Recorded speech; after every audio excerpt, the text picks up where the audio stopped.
Welcome back to Fox 5 on the Hill Live this Sunday morning. You know, during COVID, U.S. taxpayers spent $54 billion propping up the airline industry. And this summer, when air travel returned in full force, passengers faced constant cancellation and regular delays. Now we're being told they can expect refunds in some cases. But what can we expect as we head into this holiday season?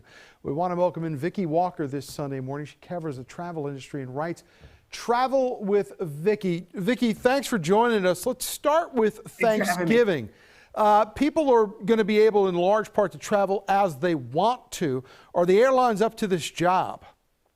We will certainly see. This is going to be the biggest test for the airline industry since the beginning of COVID to see if it has kind of reciprocated the goodwill of travelers who essentially bailed out the industry during the pandemic.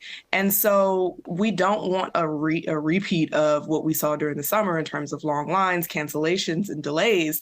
And so the airlines are really going to have to work very hard to kind of regain that trust from travelers. There's a couple of things going on with the airline industry right now, both on their workforce side and also on their passenger side. Let's start with the passengers. A lot of people had to cancel flights over the last 2 years, and that money they were told was somehow credited to their account. A lot of people wanted their money back. So what finally happened as far as people either getting this credit or getting their money back when the airlines were really holding on to money from people who had booked flights that they couldn't take? Well, the DOT actually just ordered airlines to pay upwards of $600 million in refunds and then fined some foreign airlines, but also Frontier Airlines, to kind of force their hand in paying back customers for their delays and cancellations. Look, nobody wants a delay or nobody wants a cancellation, but when it does happen, you expect to have, the money credited back to you to be able to take a different flight or, to be able to plan out your travel however you need to.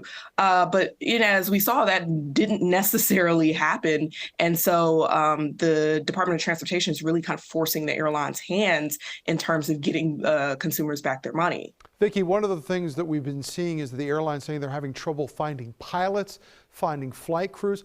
What happened to these folks? Where did they go and why can't the airlines get them back? Well, what happened during the pandemic is, fleets are grounded, nobody's flying. A lot of pilots ended up taking early retirement. And then even when demand came back, some pilots elected to not come back at all. And so, to train an airline pilot can take upwards of 10 years, right?